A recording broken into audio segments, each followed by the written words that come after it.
Welcome back to another episode of Clothing Brief. Of course, this is our format where we catch you up on the industry highlights, the greatest and not so greatest of what's happened in the last week.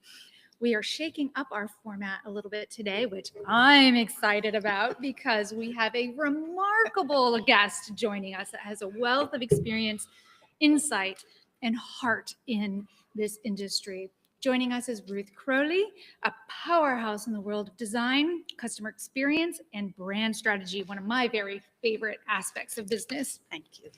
Ruth has held senior leadership roles across multiple Fortune 50 and Fortune 500 companies, including iconic brands like Lowe's, Harley-Davidson, Universal Studios, and Hudson Group. Her work has consistently driven growth and transformation, especially in apparel and retail sectors. Ruth is a 3-time best-selling author, a celebrated keynote speaker on leadership, and a recipient of multiple awards recognizing her impact on business and organizational culture. Her approach blends human-centered design with strategic vision, creating emotionally resonant customer experiences that elevates brands and inspire teams. Did I get that right, Ruth? That's over the top. Excellent. Thank you very much. Well, you deserve it. And that's all we have for today. Thank you for joining. Well, I'm just excited because Ruth is visiting us for an event that we're actually hosting at Stars Design Group tomorrow, and she is our keynote speaker at this event. So we thought, why not take advantage of the opportunity to join her to talk about these hot topics and share her insights. First up, the Emmys. Nudity in the Emmys. What do you think about nudity in the Emmys? Okay, so And how does that affect retail? nudity, interesting. What I thought was interesting was that one of the top outfits was actually not apparel at all. It was jewelry. Mm-hmm. But we've had this conversation, like the idea of see-through, again, coming back. And I think it's actually a statement of the time we're in, where people feel comfortable expressing themselves how they want, and they don't mind being exposed. They want to be authentic. So you didn't like my sustainability take, saving sure. on fiber. No. I mean, I'm all for it. I think it's I'm trying good. to help the environment. Good job. Well done. Yeah, I'm seeing a lot of this self-expression really come through in a lot of different ways. You've mentioned Jenna Ortega's jewelry and inspired top that was very reminiscent to me of a time, I think this was in the 90s, Death Becomes Her, that film with Meryl Streep, Isabella Rossellini, and Goldie Hawn. And of course, Isabella Rossellini is sporting this gorgeous dress that's nothing but jewels on top. It just drips opulence. You know, transparency is a metaphor too, when you think about it, you know, with everything going on today where you really don't know what the truth is, you know, there is this whole conversation maybe popping out, literally, maybe in some cases, of really talking about, look, we need transparency, we need some fact versus fiction. So And start truth here, like you said, heart earlier, start truth right here. That's great. I also appreciate that in this kind of transparency, there's an empowerment for women, which is an issue that a lot of women are concerned about, losing rights and losing their voice and losing their power. So I see this as a step towards showcasing their femininity as a strength. I would say yes, and I'd say that the younger generation is less inclined to be quietened. yeah. Very true. So I think that they're making a point, and hooray for the younger generation. Yeah, absolutely. We've had some exciting conversations regarding a new brand that's really stealing the show at New York Fashion Week, COS, Collection of Style, a division of H&M. What is going on with this amazing company, and why did it steal the show? So I think COS is an amazing organization. First of all, I've been part of their family for years and years because the designs are unstructured and timeless. It's affordable luxury, but you can also feel good. It's also transitional, which I think is more and more important today, where you can transition from daytime being you to nighttime being a little more cool. And so I think that they've done an amazing job. The key for me is that COS and their other brand partner and other stories, they're allowed to have their own identity. They're allowed to have their own quality component. They're allowed to be authentic in themselves, but still be part of this great, huge H&M company. So I think that they've deservedly, in America, decided to show their face and show who they are and let people discover them.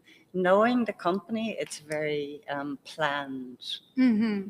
And it's interesting, the reception, you know, there's been changes, and we'll talk about London Fashion Week, but New York Fashion Week kind of opening up the doors, allowing new and emerging brands, not charging for all the events. You've got this division of subsidiary more of H&M coming to the forefront, really kind of stealing part of the show.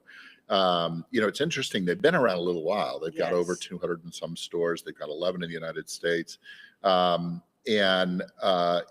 We talked about, I think it was week before last, because we were kind of off last week, about this niche business that's very healthy. You know, we'll be talking about Luxe in an upcoming conversation, but Luxe is struggling mightily. And then with tariffs, removal of de minimis, you've got this big challenge in the discount market. And Better is a very healthy space to be in. Exactly. And cause, when you look at that product, you know, there's not only Better, but there's this transparency conversation, again, bringing transparency to the front. When you dig down, you can see what factory it's produced in. They're really trying to do better fabrications, more timeless, not fast fashion. You know, it's these curated basics and fashion basics. I think it's really, really a great trend. I think it's also relatable. And for your conversation in a couple of weeks, I know that part of what you're going to cover is the fact that previously loved is growing and growing and growing. So that affects Luxe in a different way. People are, it's aspirational, but they want it to be more comfortable. And I think that that's one of the reasons for Cause and other stories and other brands, is because it feels comfortable. People need a little bit of that personal comfort emotionally at the moment. I agree. And for those of you listening in India, they're opening a store in September. Isn't that Or exciting? this month, I guess, in India. So that's pretty cool. I think it's a smart expansion for this company. They have a certain demographic that they've covered really, really well over the years and served them well with H&M. And now we're kind of moving on to a slightly more sophisticated demographic. And I like your statement, Ruth, about being a kid at heart, but adult money. With adult money. I think that that's the thing, is that the younger generations have a very definitive mindset. They have a very definite point of view. And so they don't want to, no disrespect, because I love it myself, but they don't want to shop in H&M. But they will shop in Cause, and they will shop in And Other Stories. So basically, the H&M organization has expanded the family to include more family. That's excellent. Sounds very inclusive, doesn't it? We talked a little bit about luxury. It seems every week we've been discussing the various shakeups that have been happening, and now, of course, back to Gucci. Yeah. So, you know, look at Emea. We talked about in previous episodes. You know, he's moved from the car industry to take over carrying this Goliath in the luxury space that has all sorts of brands, and they've got a pretty big challenge on their hands. You know, carrying for the first half of the year, net profits dropped 46%, and they're kind of pointing directly at Gucci. We talked about Gucci in the past, 25%, over 24% drops. It's struggling. There's a lot of identity challenges, and a person in the ranks there, an amazing lady, Francesca Bellatini, is going to take over and try to pick up the pieces at Gucci. She's got an amazing background in history. You know, she had a long tenure at St. Laurent. You know, during her tenure, they kind of removed the Yves part of St. Laurent and changed that. And she had 6-fold revenue increases at St. Laurent. And so I think Luca kind of sees the writing on the wall. There needs to be a shift, as we're talking about all these shifts in the luxury space.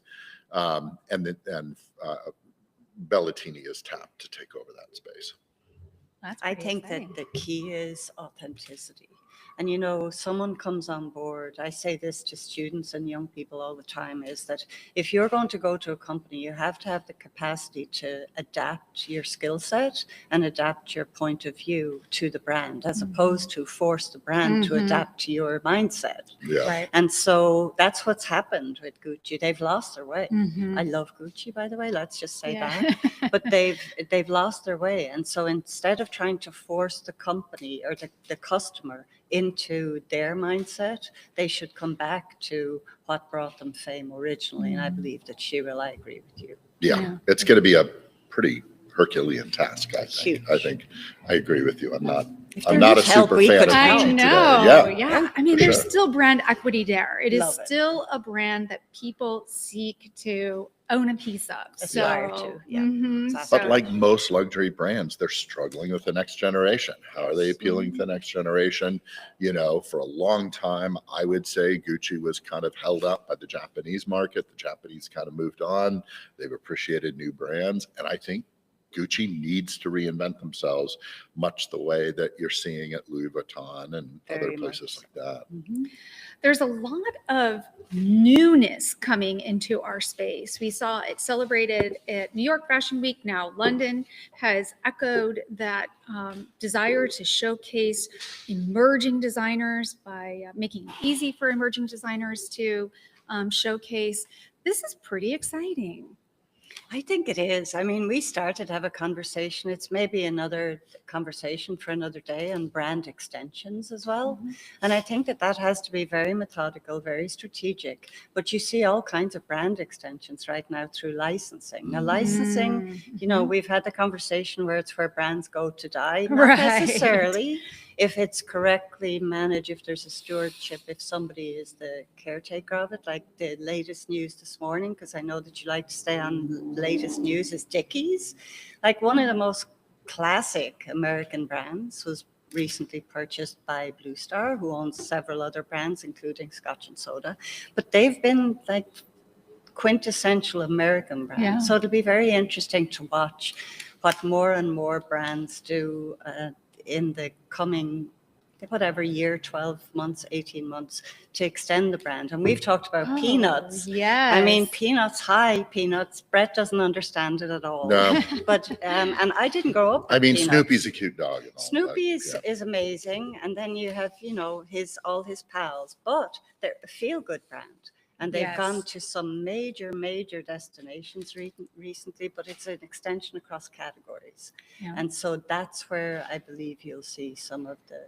Yeah, with Snoopy, it's good timing. It's an anniversary timeline. Is it 75 years right now for Snoopy?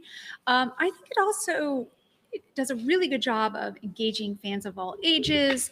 You've got a real, and for those of us who've been around a little bit longer, you know, it was really a part of our childhood. So there's a wonderful comfort in seeing. It's this. happy. It is It's happy. Yeah. happy. And it speaks to friendship. It speaks to human values. And so that's where I think it makes and sense. it's a dog. Dogs sell, Like, right? They literally, do. who Yeah. doesn't love a pup? Yeah. And I think Jason Wu kind of exemplified that in New There York it Fashion is. Week. Here we go, the dog thing, Mhm. tying it in. He did we're all about collabs now, Collabs. right? Yes. Designers doing collabs with interesting fast food chains and everything. Well, Jason Wu has just done a collab with Purina, of all Yep. places. Pretty wild, Yeah, right? and it was such a curiosity to me. Like, how are you going to pull off high fashion and a Purina? And look what he Um, did. It's marvelous. But boy, what an intricate woven web he wove. Yeah. He brought in Robert Rauschenberger, who's, you know, he's a stunning artist, kind of an Right. Americana using all different kinds of medium. And he saw this little checkered pattern in one of Rauschenberger's artworks and thought, hey, you know, iconic American brand, Purina, dogs, I'm sure. He's a Yeah. dog lover.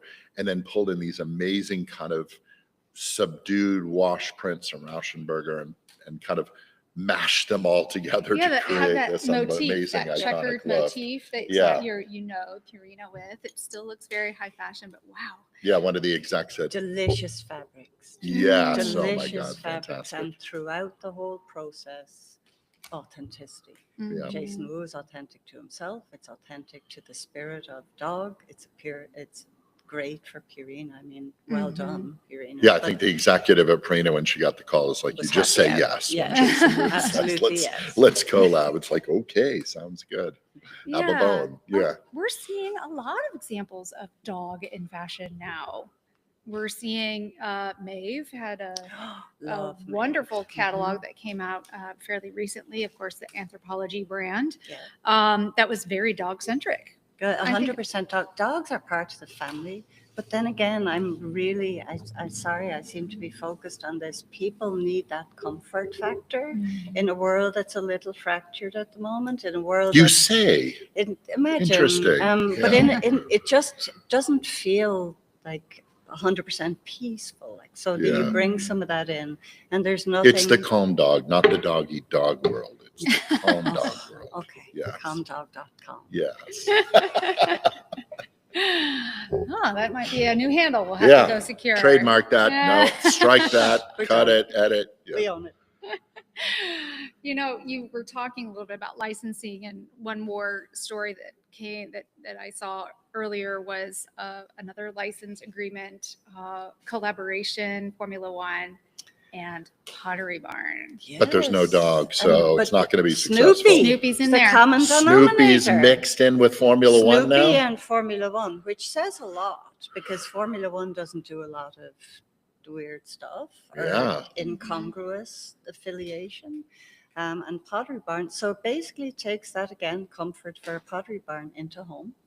And it just brings it all together. And I think that's it. But That is a mashup. That is It's a pretty totally crazy mashup. Surprising, yeah. But Emily, it's also like, how do you bring the authenticity to it? How do you work to ensure there's authenticity and create something that people want to talk to people about? That's cool. Yeah. So look at us talking about it. Yeah. I mean, it was a surprising collaboration, but we were talking about this just yesterday about the collaborations that really make sense, especially in a licensing environment, are the ones that it's kind of there's a surprising benefit that you wouldn't necessarily put these two entities together, but it just makes sense in the end. It makes total 100% complete sense as long as you commit with every fiber of your heart to be a good steward for the brand. You don't set, no disrespect to mass, but you don't sell out to mass because that's the end of the life cycle. And so as long as you commit to be a steward of the brand, and I'm kind of passionate about that, then you can do it. But I think it makes complete sense as long as they do that. I think licensing is a great way to go. Yeah, that's wonderful. We just had a full long format conversation on licensing. When is the time right? When does it work? When does it not work? And we should add an update, add a puppy. Of course. Like if you're going to license, make sure there's a puppy Really involved. cute puppy. Yeah, really cute puppy Really involved. cute puppy. There's a new move on puppies to adopt older dogs because they're left behind all the time. And that's a huge one. I mean, welcome Subaru, the best ever in terms of they have a total dog focus in all their ads. Buy a car, get an old dog along with it? No, or, not buy a car, get a dog. Can you imagine you show up, you get your car, you got your keys, and there's a Here's dog your car. sitting in the back seat? So this is Bret with too much coffee. And so the thing is that it actually brings it all together as one, and they support and donate everything to concerns for dogs and forest and all natural things. But that's a great collaboration too. Fantastic. Yeah, And then to highlight the need for adoptive parents for senior dogs, I'm all for it. Yeah. Absolutely. We have a neighbor that does that all the time. And that's got to be one of the toughest jobs ever. You know that the life is short. You fall in love. Yeah. It's hard enough to lose your dog, but they need a home and they need love. So Yeah. Takes a special heart. yes. Yeah. Well, thank you for those insights. Do you have any other insights to share with us on what's trending in our industry right now? I think that, okay, here's a weird one. Publishers Clearinghouse declared bankruptcy. Oh. Okay, so I didn't grow up with Publishers Clearinghouse, but everyone did. But the Yeah. key thing they did was it represented an opportunity for people for some kind of lifetime value. Right. And they declared bankruptcy. So those $5,000 a winners. month recipients are Gone. They absolutely decided and make the pronouncement that they wouldn't honor those for people who have winnings, except in this most recent year. Wow. And that's a major impact for That some is. people who are relying on some senior people, some, veterans, et cetera. That's one to watch. I think it's sad. Not Mhm. because Port Publishers Clearinghouse went out, no Right. disrespect, Yeah. but because people are impacted in a negative Mhm. way and they're not living up to their commitment. Right. Yeah. The lives that are, Affected. yeah, that is very sad. But they said that with a dog in the picture. They said, I'm sorry, Helps minimize you the blow. won't be getting your money anymore. And they went, oh, that Here's dog's so your- cute. It's Here's your okay. dog. Yeah. Yeah. Apparently we're on the task for puppies. Well, I guess that's it in our puppy news. Yeah. Thank It was you kind of for- rough today. It was a little. Oh boy. Well, I hope you return next week and join us for the latest in our. I'm like a dog with a bone. Oh dear goodness. Okay.